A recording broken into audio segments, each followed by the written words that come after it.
Hey what's up? За ингээд энэхүү одоо нэг жилийн турш одоо хөдөлмөрийн prediction-ыг та бүхэндээ хүргэсээр ирсэн Freeting Codes маань бас сүүлийнхэн одоо тоглолтыг одоо сүүлийн гэдэг нь энэ жилийнхаа хувьд шүү. Бүтэн 2 одоо 3 том тэмцээний одоо шууд амжилт биш одоо prediction-ыг бол хийсээр ирсэн байгаа. За өнөөдөр бол одоо хамгийн сүүлийн томоохон дулаан буюу UEFA Champions League-ийн финал Дортмунд Реал Мадрид гэсэн зураг байна. Цогсон аалт орж байна. За энэ гар үлдсэн. Ай таарахын юм болчлоо да Дортмундаас харъя одоо энэ гар үлдсэн. Уяаси гар үрээгүй юм шүү. Тэсэнд гар гэдээ тооцчих юм. Зя 10 одоо 6 дотроос чөлөөт 11 жилийн цогцолтыг хийхэндээ Rodrigo Beno Bessa. Заинхүү UEFA Champions League-ийн финалийн эхний гоолыг Real Madrid-аас Rodrigo 11-ийн сургуулийн шугамнаас аваа явчлаа. За хаалгачлаа юу хийж чаддаг юм бэ нөө.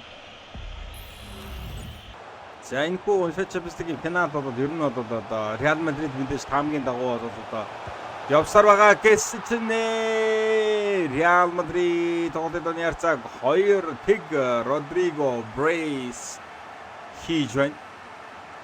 Хийж дуусаагүй хахад ерөөсөө голын бороо оруулаад эхэллээ Real Madrid чинь.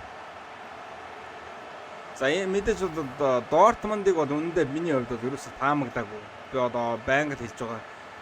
Хин таамаглах вдэ Дортмундыг финалд гараад ирнэ гэж. За харин Реал Мадридын хувьд бол угаасаа таамгийн дагуу л ер нь бол финалд үлднэ гэдэг. Финалд үлдэн, шүүгийн дөрөвд үлдэн янз-янзаар ярьсан. Мэдээж Сити хамгийн том таамаг байсан баг. Гэхдээ Ситиг Реал Мадрид мултсан шүү дээ. За өмнөх UEFA Champions League-ийн одоо түүхэнд энэ хоёр баг маань хэд удаа төрүүлсэн байд юм бэ гэж харахаар нийт Real Madrid бол 14 удаа төрүүлсэн байдаг. Хамгийн сүүлд бол 2021-аас 2022 оны үед Карим Бенземада байхдаа одоо дэлгэмчдийг өргөж үзсэн байна. За харин тэгвэл Дортмундын хувьд хэд удаа өргөж үзсэн бэ гэхээр нийтдээ нэг л удаа ерөөсөө өргөсөн. За энэ нь бол 1996-аас 97-ны үеэр дэлгэмчдийг өргөж байжээ гэж. За яг өнөөгийн байдлаар одоо хоёр багийн одоо хамгийн одоо их гол одоо UEFA Champions League-д оруулсан тоглогчид хин явж байна гэхээр Real Madrid-д бол мэдээж одоо домогт одоо Cristiano Ronaldo 105 голын одоо бүртгэлтэйгээр одоо нэг ч гэсад явж байт юм. Энэ 105 гол одоо UEFA Champions League-ийн тэмцээнд одоо оруулсан голууд гэсэн. За харин нөгөө талаас нь Marco Reus 24 голтой явж идэг юм байна. UEFA Champions League-д 24 голыг оруулсан байна. Тоглолтын 72 дахь минут үргэлжилсээр тоглолтын ярцаа 2-1 харьцаатайгаар Real Madrid-чууд илт давмгааллаар одоо тоглолтыг хошуурсаад явж байна.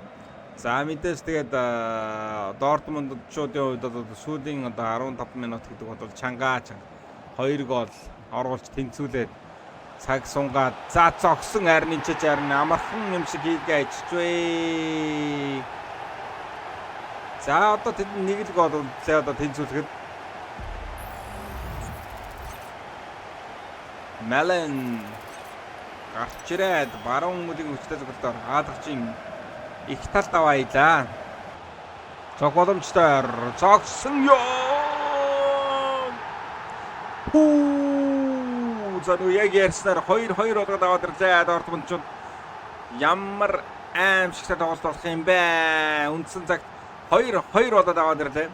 Төгсгөлийн 88 дахь минутанд би бүр зөвгөсөн юм шиг хэллээ. Сүүлийн 15 минут бол Дортмундын тоглолтууд орж ирлээ. За энэ дээр гаргаад өгнө ёо. Амир. Халер. Фредерико Валвердегийн голоор инхүү шийдэгдэж байгаа юм биз дээ. За ингээ шүгэл дуурснаар 2023-аас 2024 оны UEFA Champions League-ийн авраг багаар Real Madrid-чууд инхүү тодорч байна. Дортмундчууд маш сайн байсан ч хамгийн сүүлд аз тутлаа да нэр үнэхээр. За ингээд Дортмунд Реал Мадрид гэсэн тоглолтод бол хамгийн сүүлийн UEFA Champions League-ийн тоглолтод байлаа 2023-аас 2024 оны. За ингээд Реал Мадридын фанатуудаа баяр хүргэе. За нэг жилийн хугацаанд бол free think-тэй байсан үзэгч та бүхэндээ бүгдэнд нь баярлалаа, найз нөхдөө баярлалаа, дэмжиж байсан одоо үзэгчдэд баярлалаа. За удахгүй дараагийн өөр одоо хөлбөмбөгийн дугаар хийх үгүй эсвэл одоо бид бүхний бас өөрөөр хийдэг reaction party бас бусад гэсэн одоо контентууд бол ордог байгаа. Та бүхэн тэгээд free think суугтайгаа хамт байгаарай. Дараагийн дугаар уулзлаа түр баяр.